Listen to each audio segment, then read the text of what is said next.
투박하다는 생각이 드시죠? 하지만 저를 소개할 때 가장 적절한 단어라고 생각합니다. 날아밥 먹으면서 하루하루 열심히 일하고 있고 매일 시어머니가 해주시는 따뜻한 고봉밥이 절 살리고 있거든요. 저한테 가족이란 따뜻한 울타리를 만들어주신 정말 감사한 분이죠. 저는 인생을 살면서 남들한테는 다 있는 게 저한테는 없던 경우가 많았어요. 그래서 외롭게 커온 저한테 가족은 가장 지키고 싶은 소중한 존재들이랍니다. 평소 여기서 사연을 듣다 보면 정말 다양한 사연을 듣게 되는데 특히 시댁과 며느리 사이의 갈등이 대부분인 것 같아요. 그래서 저는 반대로 시댁과 특별한 가족이 된 사연을 보내보려고 합니다. 피 한 방울 섞이지 않은 남이었지만 지금은 서로를 아껴주는 가족이 될 수 있던 저의 사연 잘 들어봐 주세요. 전 어린 시절의 아픈 기억이 참 많은 사람이에요. 다시 떠올려봐도 가슴이 먹먹해져서 힘들어지기도 하네요. 저한텐 늦둥이 남동생이 한 명 있었는데 저희 남매를 사랑으로 키워주신 훌륭하신 분들이랍니다. 특히 아버진 형사로 일하셨는데 퇴근하고 들어오시는 아버지를 보면서 감탄하는 목소리로 말했습니다. 아빠, 오늘도 나쁜 사람들 혼내주고 왔어요? 그럼 아빠가 멋지게 해결하고 왔지. 우와, 우리 아빠 최고 멋있다. 전 아무것도 모르고 그저 형사로 일하는 아버지를 멋있게만 생각했어요. 하지만 직업 특성상 아버지는 가족보다 일이 더 먼저일 수밖에 없던 상황이었죠. 그래서 어머니는 혼자서 집안일과 육아까지 전부 도맡아 하셨던 겁니다. 한 번은 어머니가 지친 얼굴로 아버지한테 한숨을 쉬면서 말하셨던 적도 있었습니다. 아예 밖에서 살지 뭐하러 들어왔어? 당신이랑 애들 보러 왔지. 가족들 보러 온 거 맞아? 씻고 옷 갈아입고 나가려고 잠깐 들린 거 아니고? 무슨 소리야? 아니지. 당신 왜? 뭐 힘든 일 있었어? 내가 다 해줄 테니까 말만 해. 아버지는 어머니가 화난 표정을 지으면 팔을 걷으면서 다 돕겠다고 나섰어요. 하지만 아버지는 어머니의 말처럼 금방 다시 집을 나갈 수밖에 없었죠. 그야말로 아버지는 일과 가정 사이에서 정신없이 사셨습니다. 어머니는 아버지한테 답답한 듯 하소연을 하셨지만 그래도 아버지가 나가고 나면 절 보면서 다정한 목소리로 말해주셨어요. 혜정아, 아빠가 또 나갔어. 그치? 아빠 매일 바쁜 것 같아. 그래도 아빠가 있어서 우리가 밤에 잘 잘 수 있는 거야. 나쁜 사람을 잡아야 안전하게 살지. 그렇지? 응, 맞아. 우리 아빠는 슈퍼맨이야. 그러니까 혜정이가 조금 서운해도 우리가 아빠를 이해해주자. 알겠지? 어, 알겠어. 난 엄마가 있으니까 괜찮아. 늘 바빴던 아버지를 대신해서 어머니는 저희 남매를 혼자서 돌보셨어요. 그때 제가 유치원생이었을 때였는데 항상 아버지에 대해 좋게 말해주셨죠. 그래서 저한테 아버진 늘 슈퍼맨 같은 사람이라는 생각이 있었어요. 하지만 제가 7살 무려 늦둥이 동생을 혼자서 돌보던 어머니는 너무 힘들어 보이기만 했습니다.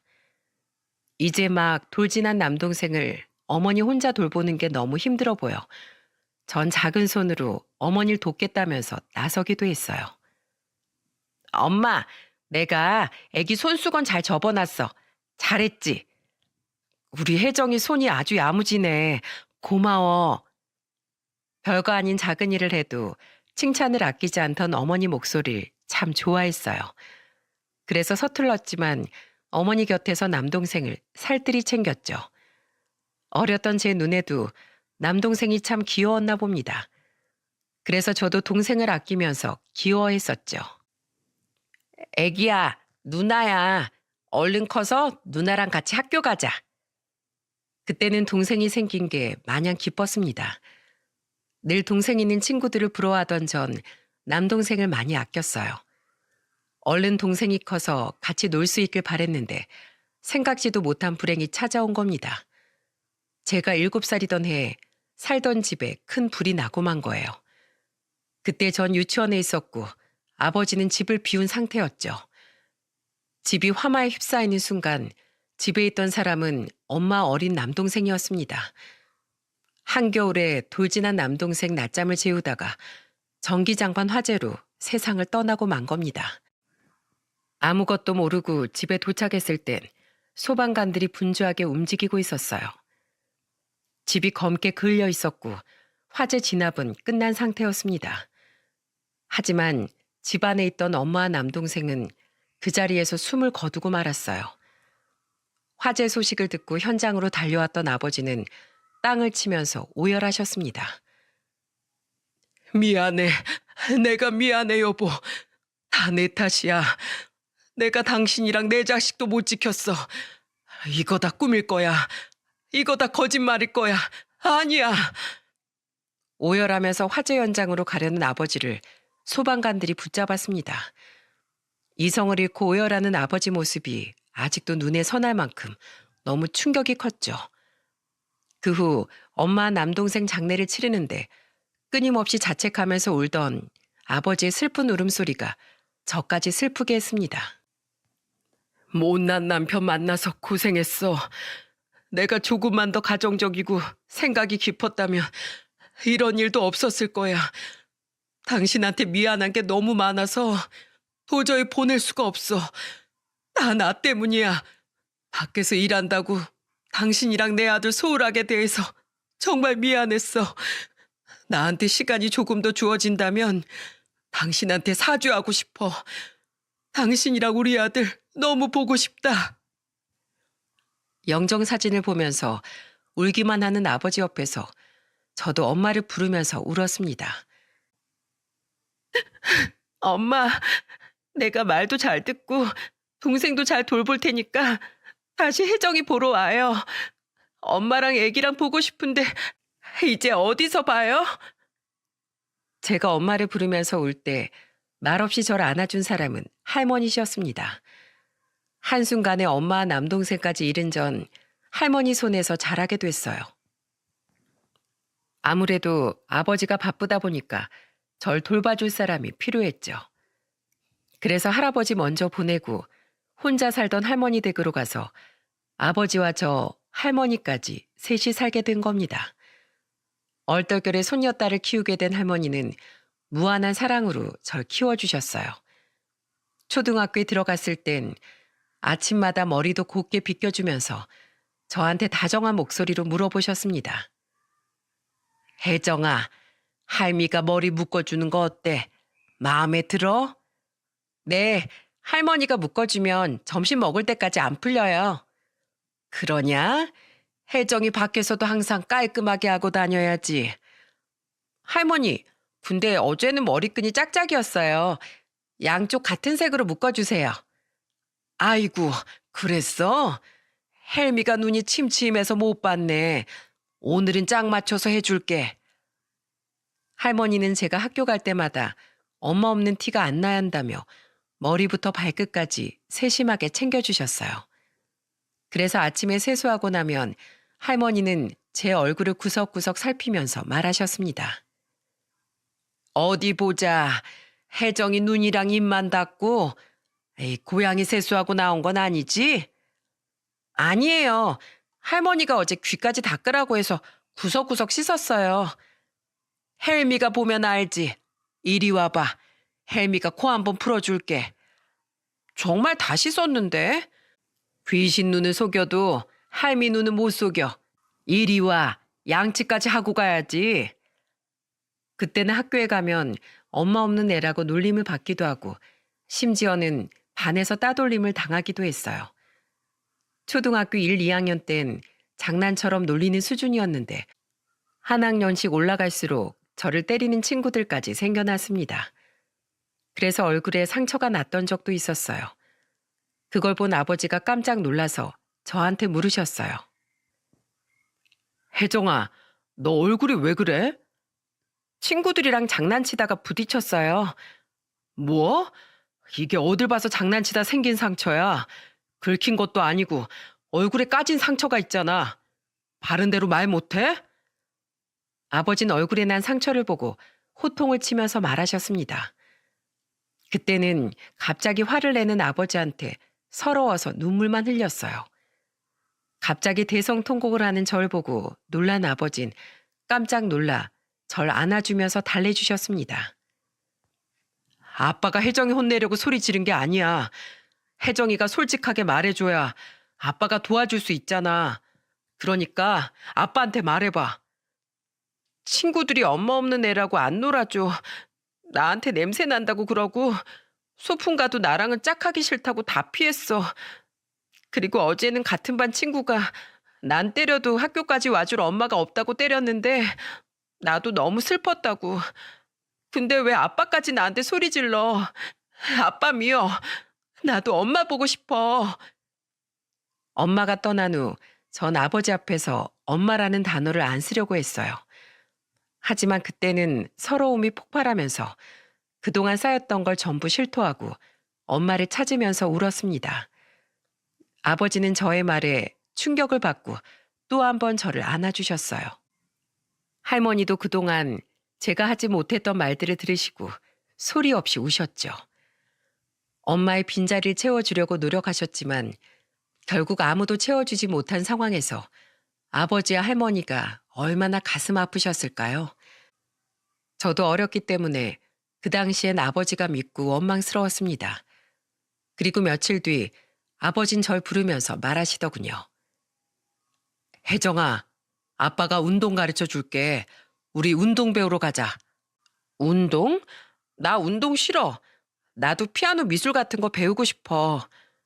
아빠 말 잘 들어봐. 친구들이 혜정이 괴롭힐 때마다 아빠가 학교로 갈 수가 없어. 그럼 혜정인 누가 지켜야겠어? 네 몸은 네 스스로 지키는 방법밖에 없어. 아빠가 너한테 영영 있어줄 순 없잖아. 그때 전 초등학교 4학년이었는데 아버지의 말에 큰 충격을 받았습니다. 아버지도 결국 어머니처럼 날 떠날 수 있다는 걸 다시 한번 느꼈거든요. 그래서 전 어릴 때부터 태권도, 검도 등 다양한 운동을 배우면서 컸습니다. 아버지의 강한 교육법 덕분에 전 어디 가서 무실당하거나 기가 죽은 채 크진 않았답니다. 그렇게 아버지의 강한 교육과 할머니의 사랑을 받으면서 건강하게 컸습니다. 그리고 제가 대학교에 입학했을 당시 할머니는 건강이 안 좋아지기 시작하셨습니다. 연세가 많던 할머니는 급격하게 건강이 안 좋아지셨고 결국 세상을 떠나고 말았어요. 그때 할머니가 눈을 감기 직전에 저한테 남기신 말 때문에 전 그때 눈이 따가울 만큼 대성통곡을 했네요. 할머니는 임종 직전에 제 손을 잡고 힘겨운 목소리로 마지막 유언을 남기셨습니다. 혜정아, 헬미가 많이 아끼는 거 알지? 우리 손녀 엄마도 없이 할미 손에 큰다고 그동안 서러운 것도 많았을 텐데 이렇게 잘 커줘서 고맙다. 할머니, 나 이렇게 키워줘서 정말 감사해요. 난 할머니 덕분에 잘 큰 거예요. 그러니까 좀만 더 힘내서 나 시집 가는 것도 봐야죠. 네? 할머니, 힘 좀 내세요. 아니야, 혜정아. 난 네가 이렇게 커준 거 본 것만으로도 너무 고맙구나. 앞으로도 이렇게 잘 자라줄 거라고 믿어. 항상 지켜볼 테니까 꼭 다른 사람한테 귀감이 되는 멋진 사람으로 살길 바란다. 우리 손녀, 할머니도 네 덕분에 행복했어. 저는 할머니의 마지막 말에 눈물을 쏟을 수밖에 없었어요. 먼저 떠난 어머니보다 더 긴 세월 동안 절 키워준 할머니를 보내는 건 참 힘든 일이었습니다. 그리고 마지막 순간 절 지켜보겠다고 말씀하신 할머니 말씀이 가슴에 깊이 박혔어요. 그래서 먼저 떠난 가족들을 위해서라도 부끄러운 인생을 살지 않겠다고 다짐했습니다. 정말 하늘을 우러러 한 점 부끄러움 없이 살았다고 자부할 수 있어요. 지금 이렇게 나랏밥 먹고 사는 것도 제가 제 인생을 당당하게 살아왔다는 증거라고 생각해요. 그렇게 나랏밥 먹는 직장에 들어간 저를 보고 아버진 눈물을 글썽거리면서 절 축하해 주셨습니다. 내 딸 혜정이 정말 자랑스럽다. 아버지 닮아서 이렇게 멋지게 큰 거예요. 그동안 저 키워주신다고 고생 많으셨어요. 감사합니다, 아버지. 제가 사회에 첫 발을 내딛던 순간 아버지는 가슴 벅찬 눈물을 흘리셨어요. 아무래도 삶의 풍파를 모두 같이 겪다 보니까 아버진 절 애틋하게 생각하셨습니다. 그리고 전 첫 직장에 들어가 얻은 게 또 있었어요. 바로 누구와 견주어도 손색이 없는 하나뿐인 남자친구를 만나게 된 겁니다. 소개로 만난 남자친구를 가장 마음에 들어한 사람은 아버지였어요. 연애 6개월 차에 전 아버지께 남자친구를 소개해 줄 만큼 믿음직스러운 사람이었죠. 그때 제 남자친구를 처음 본 아버지는 감탄하면서 말하셨어요. 혜정이한테 얘기 많이 들었어요. 그렇게 잘해준다면서요? 어찌나 입이 닳도록 칭찬을 하는지 내가 아주 외울 정도라니까. 아닙니다. 혜정이가 절 많이 이해해줘서 저야말로 고마운 게 참 많아요. 말도 참 예쁘게 하는 게 마음에 쏙 드네. 난 우리 혜정이가 나처럼 투박한 사람 말고 다정한 사람 만나 사랑만 받고 사는 게 소원인 사람인데 내 소원이 이렇게 이루어졌네요. 혜정이한테 지금처럼 다정하게 잘 대해줘요. 내가 이렇게 부탁할게요. 네, 제가 혜정이 외롭지 않게 다정한 사람이 되어줄 수 있게 노력하겠습니다. 아버지의 말에 저는 만감이 교차했던 것 같습니다. 제가 크는 동안 아버지는 참 엄하고 투박한 아버지셨거든요. 마음만큼은 늘 저를 생각해주고 위해주는 분이셨지만 형사가 직업이었던 아버지는 늘 바쁘셨죠.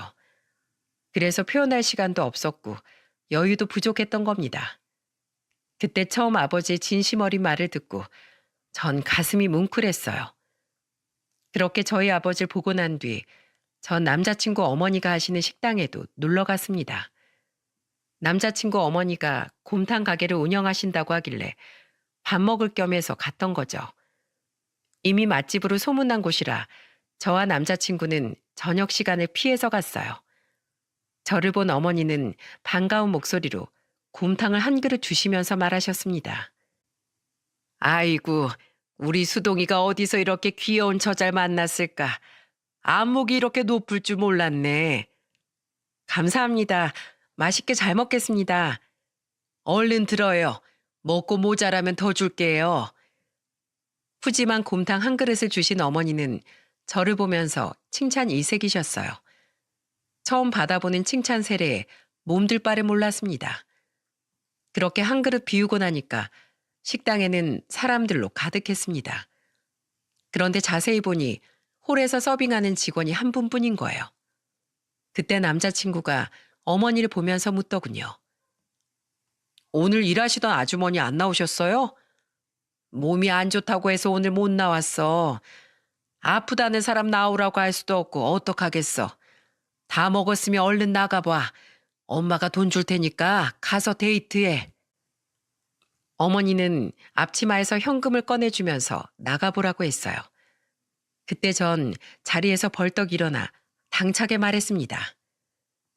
어머님, 저희가 오늘 밥값하고 갈게요. 뭐? 밥값을 하겠다고? 네, 이렇게 맛있는 곰탕도 먹고 데이트 비용까지 받았는데 그냥 갈 수는 없잖아요. 저 아르바이트 많이 해봐서 서빙 잘해요. 저도 앞치마 주세요. 아유, 됐어. 얼른 그냥 가. 남의 집 딸을 내가 어떻게 부려먹어. 잘 먹었으면 됐으니까 어서 가. 아니에요. 오늘 밥값을 하고 가야 다음에 또 놀러 오죠. 저도 앞치마 좀 맬게요. 저는 말리는 어머님을 뒤로하고 곧장 앞치마를 둘렀습니다. 그리고 저녁이라 밀려오는 손님들의 주문도 받고 서빙도 하면서 남자친구와 같이 일을 하기 시작했어요. 남자친구는 제가 하니까 얼떨결에 같이 쟁반을 들고 손님들이 먹고 간 자리를 치우고 있었죠. 그걸 본 어머니는 당황하시더니 어쩔 수 없다는 듯 장사를 시작하셨어요. 그렇게 한바탕 저녁 손님을 치르고 난 뒤에 어머님은 한숨을 돌리면서 말하셨습니다. 새초롬하게 생겨서 이런 일 못할 줄 알았는데 제법 잘하네. 저 대학교 내내 아르바이트 쉰 적이 없어요. 제 용돈을 제가 벌어서 다녔거든요. 정말? 생활력이 강하네 아주. 자주 놀러와서 밥 먹고 가. 그땐 일할 생각 말고 먹고만 가. 또 일한다고 하면 내가 다시는 못 오게 할 거야. 수동아, 네가 여자친구 단속 좀 잘해야겠다. 어머님의 말에 남자친구는 웃는 얼굴로 말했어요. 걱정 마세요. 그땐 제가 밥 다 먹자마자 데리고 나갈게요. 화기애애한 분위기에 전 너무도 좋았습니다. 워낙 맛집이기도 했지만 어머님의 손맛을 느낄 수 있어서 무엇보다 좋았죠. 그래서 남자친구와 종종 놀러가 말동무도 해드리고 밥을 먹기도 했습니다. 저는 갈 때마다 직원분들 마실 아이스 커피까지 사가기도 했어요. 그때마다 남자친구의 어머니는 절 말리면서 말하셨습니다. 빈손으로 오라니까 왜 맨날 이런 걸 사와? 어떻게 빈손으로 와요? 어머님이 맨날 저 양도 많이 주시는 걸 다 아는데 어떻게 그래요? 수동이 여자친구 더 주는 게 뭐 어때서? 우리가 남도 아니고 앞으로는 그냥 와. 저는 빈손으로 갈 수 없어서 항상 간식거리라도 사갔었는데 어머님은 그걸 미안해 하시더군요. 그때 전 어머니가 저를 가족처럼 대해주는 게 참 좋았던 것 같아요. 그래서 더 가까워지고 싶은 마음에 저도 모르게 애를 썼던 것도 있습니다. 제가 이렇게 했던 이유는 남자친구도 저희 아버지께 참 잘했기 때문이에요. 연애가 1년이 넘어가고 저희가 30쯤 되니까 자연스럽게 서로의 부모님까지 챙겼어요. 그런데 한 번은 제가 일이 바빠서 아버지 생신을 놓쳤던 적이 있습니다. 전 뒤늦게 아버지한테 미안한 목소리로 말했죠. 아빠, 지난주에 생일이었는데 제가 바빠서 깜빡했네요. 죄송해요. 괜찮어. 수동이가 와서 밥도 사주고 내 옷도 사주고 갔어. 남자친구가요? 아니, 둘이 어떻게 알고 만난 거예요? 아, 저번에 나한테 자기 번호를 알려주더라고. 네가 워낙 바빠서 연락이 잘 안 되니까 만약 네 전화 안 받으면 자기한테 전화하라고 자기 번호를 주고 가더라. 애가 참 경우가 바르고 좋은 사람 같아. 둘이 나 빼고 많이 친해졌네. 근데 왜 나한테는 아빠 생일에 같이 밥 먹었다고 말을 안 했지? 너 신경 쓸까 봐 그랬겠지. 으이구, 여자애가 이렇게 센스가 없어서 되겠어? 아버지의 말에 전 깜짝 놀랐죠. 솔직히 여자친구도 없이 아버지를 따로 만나는 건 어렵지 않습니까? 아무래도 남자가 더 어려울 것 같은데 남자친구는 저도 모르게 아버지를 챙겼던 겁니다. 제가 아버지를 애틋하게 생각하는 걸 알고 있던 남자친구의 배려에 전 너무 고마웠습니다. 그래서 전 남자친구 어머니를 잠깐 뵙더라도 절대 빈손으로 안 가려고 신경 썼고요. 특히 어머님 식당에 아버지도 같이 일하셨기 때문에 특별히 더 챙기고 싶었죠. 그렇게 듬직한 남자친구와 전 행복한 미래를 그리면서 연애 2년 차가 됐을 때였습니다. 행복한 상상만 하던 그때 저한텐 또 한 번의 슬픈 시련이 찾아왔어요. 바로 하나뿐인 혈연이었던 아버지가 심혈관 질환으로 투병 생활을 하셨던 겁니다. 그런데 치료를 받으시던 중에 합병증이 겹치면서 세상을 등지고 마신 겁니다. 한순간에 가족을 다 잃게 된 전 온 세상이 무너지는 기분이었어요. 특히 저희 아버지는 무뚝뚝하고 사랑을 안 주는 척하는 분이셨지만 늘 저를 위해주던 분이라는 걸 잘 알고 있었습니다. 그래서 전 아버지가 떠난 뒤 더 큰 슬픔에 힘들어했어요. 심지어 아버지가 돌아가신 뒤에 보게 된 아버지 지갑에 저의 어린 시절 사진이 들어있던 겁니다. 그 사진은 제가 초등학교 입학 당시에 찍었던 사진이었어요. 그 사진을 아버지는 20년 동안 간직하면서 절 지켜주셨던 거예요. 그걸 끌어안고 전 바닥에 주저앉아 오열했습니다. 아빠, 이렇게 가시면 어떡해요? 나 혼자 어떻게 살라고? 아빠. 저는 바닥을 치면서 울었고 옆에 있던 남자친구는 절 안아줬습니다. 저를 달래주다가 남자친구는 같이 울기도 했어요. 그렇게 아버지 장례를 치르는데 전 또 한 번 오열할 수밖에 없었습니다. 그때는 아직 결혼도 안 한 예비 며느리일 뿐이었는데 남자친구의 부모님이 와주신 거예요. 전 너무 놀라 눈물이 범벅된 얼굴로 남자친구 어머니를 보면서 말했습니다. 어머님, 여긴 어떻게 오셨어요? 네가 이렇게 큰일을 당했는데 당연히 와야지. 아이고, 얼굴이 벌써 반쪽이 됐네. 어머님, 저 너무 힘들어요. 그래, 나한테 털어놔. 지금 많이 울어. 괜찮어. 전 엄마 품처럼 따뜻한 남자친구 어머니 품에 안겨 한참을 울었습니다. 그렇게 빈소로 와준 남자친구 부모님은 저희 아버지께 마지막 인사를 하셨습니다. 그리고 어머니는 저희 아버지 영정사진을 보면서 덤덤한 목소리로 말하셨어요. 사돈, 편히 가세요. 따님 걱정은 마시고 거기선 행복하세요. 따님은 제가 잘 보살펴 줄게요. 잘 키워주셔서 야무지고 강하게 컸어요.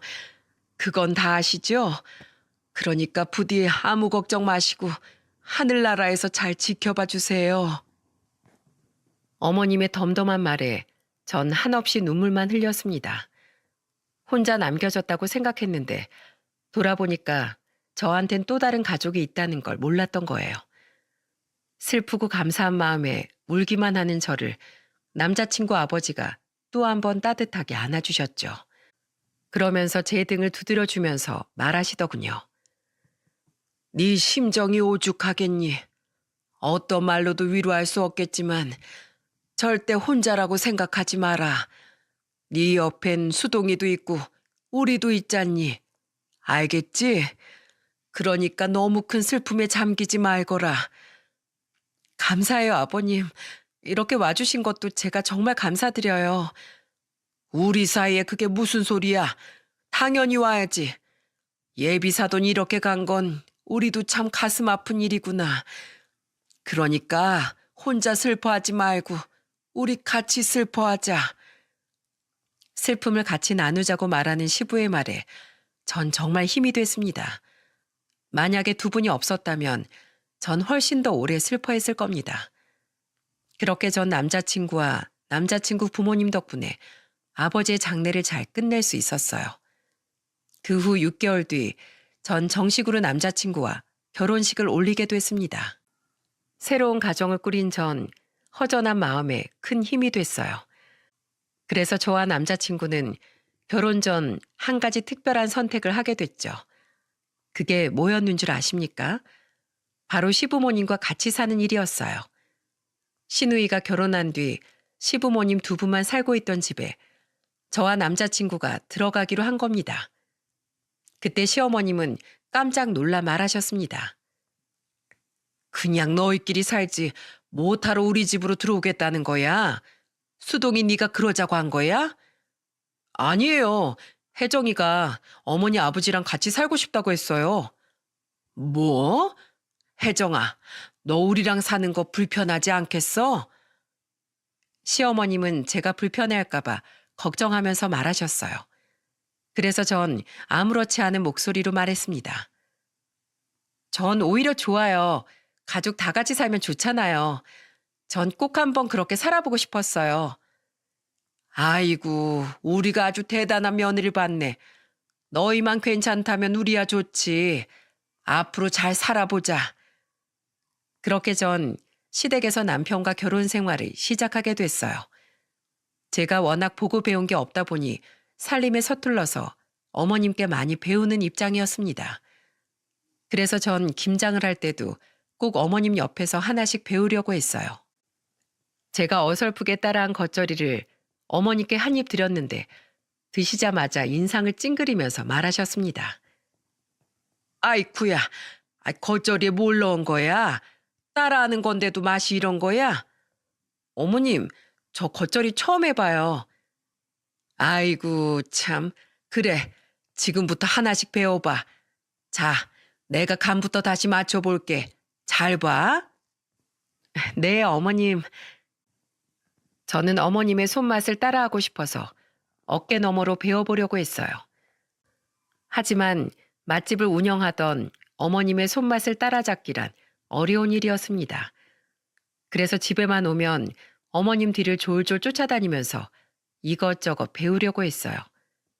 그런데 언제부턴가 어머님이 집에만 오면 힘이 하나도 없으신 거예요. 그래서 전 어머니께 무슨 일이 있나 넌지시 물었습니다. 어머님, 무슨 일 있으세요? 요즘 안색이 통 안 좋아요. 요즘 배달로 자주 시키는 집이 있는데 맨날 일점만 주면서 주문은 매일같이 하고 있어서. 네? 아니, 세상에 그런 사람이 어딨어요. 그 번호로 오는 주문을 막을 수 없어요? 근데 번호도 한 개만 있는 게 아니라 여러 개가 있는 것 같아. 저는 어머님의 말을 듣자마자 이건 누군가 조작을 하고 있다는 생각이 들었어요.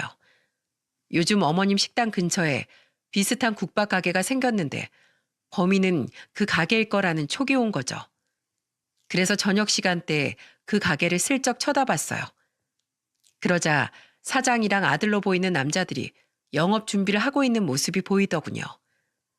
그리고 몇 시간 뒤에 한창 바쁜 저녁 시간이 지나고 저는 또 평점을 1점만 주는 그 주소로 가봤습니다. 그런데 역시나 그 주소에는 경쟁업체 사장과 그 아들이 여러 전화기를 들고 또 주문을 하려는 겁니다. 거기가 공원이었는데 전 두 사람을 보고 소리치면서 다가갔어요. 지금 뭐 하시는 겁니까? 아, 뭐야? 놀랬잖아. 당신 뭐야? 나 지금 당신들이 주문하고 있는 꼬리곰탕 가게 며느리다. 왜? 누구라고요? 아주 현행범으로 딱 걸리셨어요. 영업 방해죄로 줄줄이 죄명 달고 고소당하고 싶어서 이러는 거예요? 지금 이거 폰이 다 몇 개예요? 이거 다 어디서 났어요? 아, 그게 바른 대로 말해요. 저희 가족들이랑 친척들 거 몇 개랑 다 모은 거예요. 뭐라고요? 지금 이게 얼마나 큰 죄인지 아세요? 명예훼손에다가 영업 방해까지 해서 고소할 거니까 딱 기다려요. 전 그렇게 현장 증거 사진을 찍어 경쟁 업체를 고소했습니다. 제가 이렇게 하고 나니까 그날 이후부터 악성 평점을 남기는 사람이 사라지더군요. 그걸 보고 어머님은 기뻐하면서 말하셨어요. 아이고, 우리 며느리가 아주 큰일 했네. 요즘 내가 그것 때문에 마음고생 얼마나 했는지 몰라. 어머님, 이제 두 다리 쭉 뻗고 주무세요. 제가 책임지고 마무리할게요. 어머님은 걱정이 많았는데 해결됐다면서 좋아하셨습니다. 그걸 보니까 저도 기쁘더라고요. 경쟁업체를 고소하고 나니까 저희 쪽으로 먼저 합의금을 제안했어요. 심지어 어머님 가게로 직접 찾아와 경쟁업체 사장과 아들이 직접 사과를 하기도 했습니다. 그래서 어머님은 동네 사람들끼리 얼굴 붉히기 싫다면서 500만 원의 합의를 받습니다. 그러면서 마지막으로 경쟁업체 사장한테 종이와 펜을 내밀면서 말했습니다. 각서 쓰세요. 내가 동네 사람들끼리 얼굴 붉히기 싫어서 합의금 500에 넘어가는데 앞으로 이런 일 다시는 없을 거라고 각서라도 받아야겠어요. 그럼요. 고소도 취하해 주셨는데 이거 100장이라도 써야죠. 감사합니다. 다시는 안 그러겠습니다. 결국 경쟁업체 사장은 각서에다가 합의금으로 일단락도 했습니다. 그런데 얼마 못 가 무슨 일이 생겼는지 아십니까? 맛으로 승부 안 하고 꼼수를 부리다가 결국 폐업을 하더군요. 음식점에서 음식이 맛이 없는데 손님들이 가겠습니까? 아무리 저희 어머님 가게에 악플을 남겨도 맛으로 승부하는 어머님 가게를 이길 수는 없던 겁니다. 그때 어머님은 폐업하는 경쟁업체를 보면서 진지한 목소리로 말하셨어요. 사람이 정직하게 살아야지. 음식점은 음식만 정직하게 만들어도 반은 해먹는 건데 그걸 모르고 저렇게 되네. 어머님의 말씀처럼 정말 어머님과 아버님은 정직하게 식당을 운영하셨거든요. 그걸 아는 손님들이 어머님 손맛을 잊지 못하고 단골이 되는 것 같았습니다. 하지만 그렇게 정직하게 일하시면 잃는 것도 있더라고요. 바로 주방에서 오랜 시간 같이 보조를 해주시던 아버님이 폐암 진단을 받게 된 겁니다. 정말 인생이 하루도 조용할 날이 없지 않습니까? 그래서 결국 어머님은 식당을 혼자서 운영해야만 했어요. 그래서 저는 퇴근하면 식당에 들리고 남편은 아버님 병실로 갔죠. 퇴근하고 가면 딱 저녁 시간이라서 어머님이 한창 바쁠 때였거든요. 그래서 제가 오면 어머님은 손살을 치면서 말하셨어요. 아이고, 퇴근했으면 집으로 가지 뭐하러 여길 와. 집에 가면 혼자 있어서 밥맛이 안 나요. 여기서 국밥 한 그릇하고 어머님 좀 도우려고 왔어요. 아이고, 애도 아니고 혼자서 밥을 못 먹으면 어떡해. 그러니까요. 저 아직도 애인가 봐요. 남편이 아버님 병원으로 가서 전 이쪽으로 왔어요. 내가 아주 며느리 때문에 못 살겠네. 어서 거기 앉아봐. 내가 한 그릇 해줄게. 저는 늘 조금 뒤에 앉아서 어머님이 해주시는 국밥을 기다렸어요. 그때는 아직 한산할 시간이라 조금 한적했죠. 어머님이 국밥을 주시자 손님들이 하나둘 들어오기 시작하더군요. 그리고 제 대각선 자리에 덩치가 좀 있는 남자가 자리를 잡고 앉더니 큰 소리로 주문하더군요. 여기요, 양지곰탕 하나 주세요. 네네, 양지곰탕 하나요. 어머님은 익숙하게 주문을 받으셨어요. 하나둘 손님이 들어오고 음식들이 하나둘 테이블마다 서빙이 되고 있었습니다. 그렇게 저도 국밥을 먹으려는데 제 대각선에 있던 남자 움직임이 수상했어요. 그래서 밥을 먹는 척하면서 휴대폰으로 영상을 찍기 시작했죠. 큰 덩치가 꼼지락거리면서 주머니에서 뭘 만지작거리는 것 같았어요. 직감적으로 수상한 사람이라는 걸 감지한 전 휴대폰으로 영상을 찍기 시작한 거예요. 그런데 제 예상대로 그 남자는 주머니에서 까만색 작은 돌을 꺼내더니 국밥에 넣는 게 아니겠어요? 전 제 두 눈으로 보고도 믿을 수가 없더라고요. 요즘 이런 식으로 일부러 음식에 이물질을 넣고 사기를 치는 일당이 있다더니 제가 딱 그 현장을 목격한 겁니다. 그러더니 주머니에서 또 뭐가 나왔는 줄 아십니까? 바로 사람 치아와 빨간색 액체였어요. 와, 그걸 보자마자 평범한 손님은 아니라는 걸 알았고 전 직업 특성상 현장을 더 지켜보게 됐습니다. 그리고 그 남자가 무슨 짓을 할지 가만히 지켜봤어요. 그렇게 5분 뒤 그 남자는 갑자기 왼쪽 볼을 부여잡으면서 소리를 치면서 벌떡 일어났습니다. 아이고, 내 이빨. 덩치 큰 남자가 밥을 먹다 말고 벼랑간 소리를 지르면서 일어나니까 모든 사람들이 그쪽을 쳐다봤어요. 일하는 아주머니들도 놀라시고 어머님은 더 크게 놀라 쳐다보셨죠. 그리고 놀란 표정으로 덩치 큰 손님에게 다가가 물었어요. 손님, 왜 그러세요? 무슨 일 있으세요? 이 아줌마야, 사람 먹는 밥에다가 돌을 집어넣으면 어쩌자는 거야? 네? 아니 그게 무슨 소리세요? 저희는 돌이 나올 수가 없는데요. 그럼 내가 지금 거짓말 한다는 거야? 이거 봐봐. 이거 돌 아니고 뭔데? 얼마 전에 임플란트 한 건데 이게 얼마짜린 줄 알아? 장사 이딴 식으로 할 거야? 그 남자는 어리둥절해하는 어머님을 보고 소리까지 질렀어요. 아무리 장사를 오래 했더라도 어머님이 당황할 수밖에 없던 상황이었습니다. 안 그래도 덩치까지 큰 남자가 소리까지 지르고 음식에서 돌이 나왔다고 하니까 어머님은 떨린 목소리로 힘겹게 사과만 반복했어요. 죄송합니다. 저희가 음식 다시 해드릴게요. 아니, 맛집이라고 해서 왔더니 돌이 나왔는데 다시 해준 걸 먹고 싶겠어요? 여러분들, 국밥에 돌멩이 들어있는지 확인하고 드세요. 예?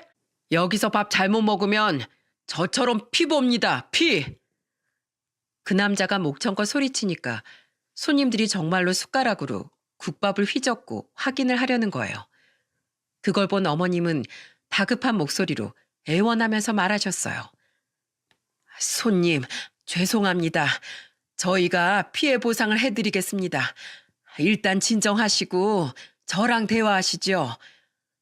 아, 말로만 죄송하다 하지 마시고 어떻게 보상할 건데요? 예? 끝까지 적반하장으로 나오는 그 남자한테 어머님은 완전히 말리고 만 거예요. 그걸 다 지켜본 전 이렇게 사람들이 사기를 당하는구나 알게 됐어요. 그래서 저는 숟가락으로 탁자를 탁탁 치면서 화를 내는 남자한테 다가가서 말했습니다. 자, 정지. 여기서 인생 끝내기 싫으면 그 손 정지. 뭐야? 너 누군데 여길 껴? 와, 나 누군지 알면 후회할 텐데.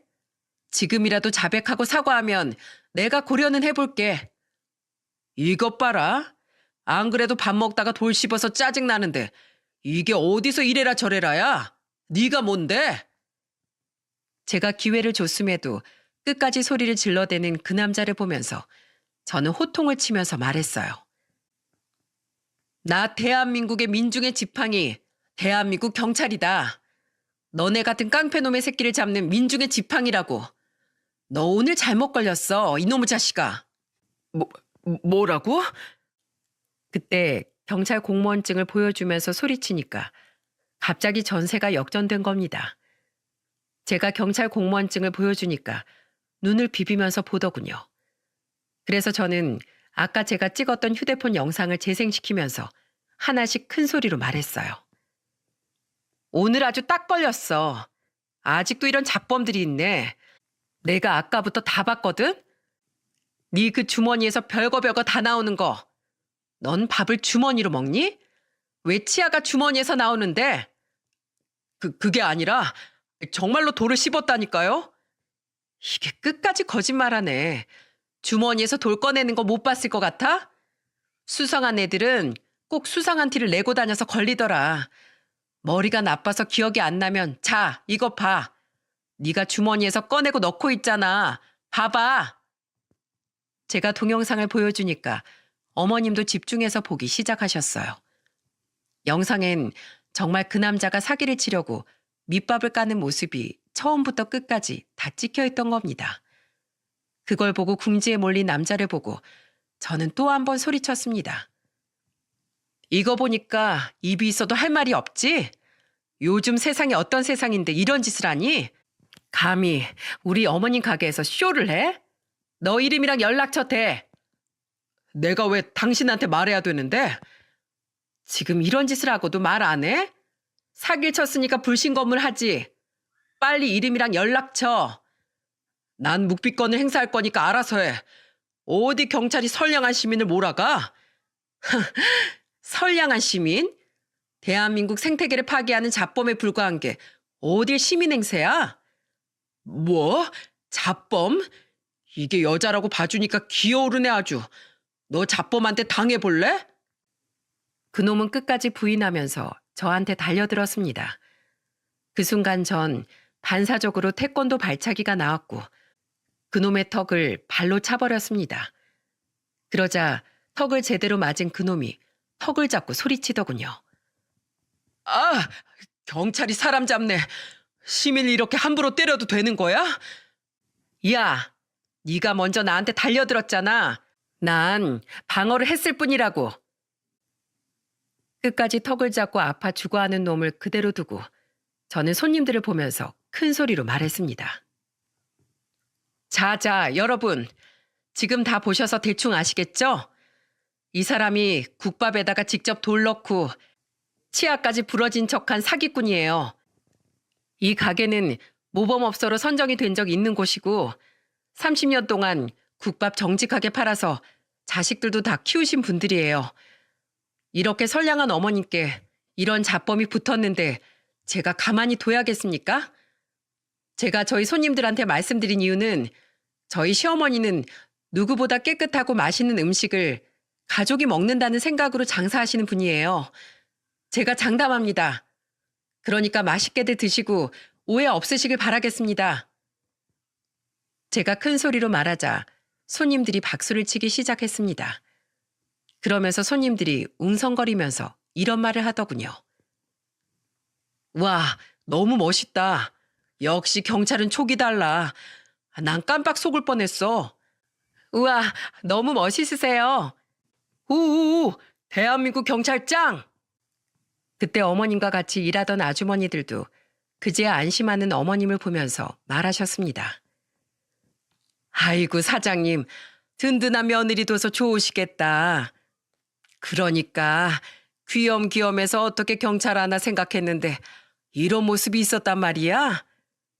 그러는 사이 전 어머님을 보호해드리려고 바로 경찰에 신고했습니다. 10분쯤 지났을 때 동료 경찰들이 와서 그 자범을 잡아갈 수 있었어요. 어머님은 그제야 긴장이 풀리셨는지 그대로 땅에 주저앉고 말았습니다. 저는 그런 어머님을 부축해드리면서 물었죠. 어머님, 괜찮으세요? 제가 청심환이라도 사올까요? 아휴, 나 정말 10년 감수했다. 정말 그 순간 진짜 숨을 못 쉬겠더라니까. 너 없었으면 어쩔 뻔했니? 이제 괜찮아요. 앞으로도 가게 무슨 일 있으면 언제든지 말씀하세요. 혼자 당하시면 안 돼요. 요즘에 저런 사기꾼이 얼마나 많은 줄 아세요? 아이고, 그래.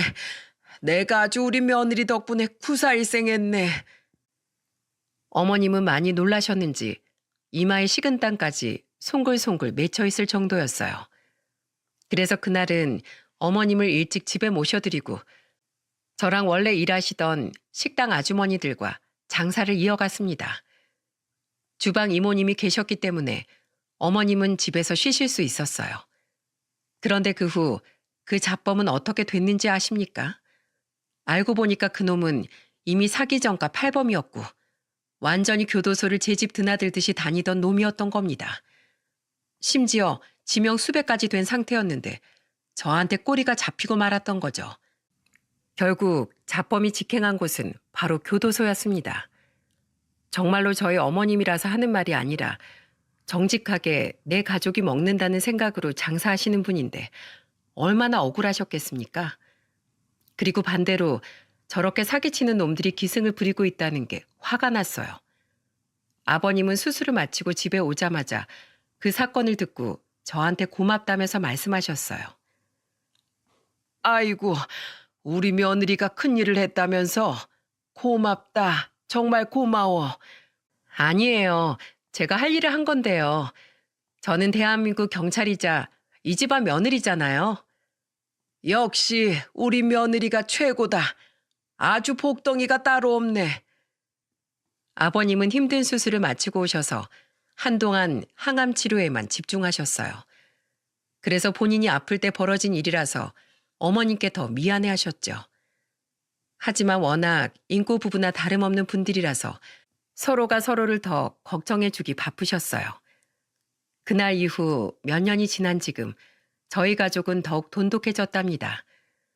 시부모님은 저한테 많이 의지를 하시면서 지내세요. 저는 그런 시부모님이 부담스럽지 않고 오히려 절 딸처럼 생각해 주시는 것 같아 너무 좋답니다.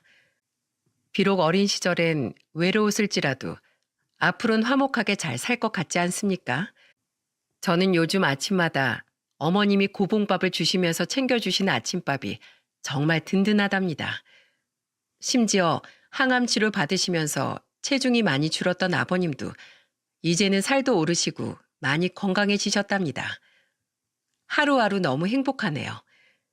어머님과 아버님께 받은 사랑을 먼 훗날 제 아이에게도 꼭 전해주고 싶어요. 사랑을 받아본 사람이 사랑을 나눌 줄 안다고 하죠.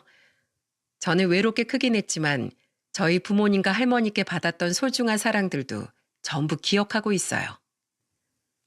그래서 남편과 둘이 화목한 가정을 꾸려가려고 노력 중이랍니다. 제 사연 들어주신 모든 분들께서 많은 응원해 주셨으면 좋겠어요.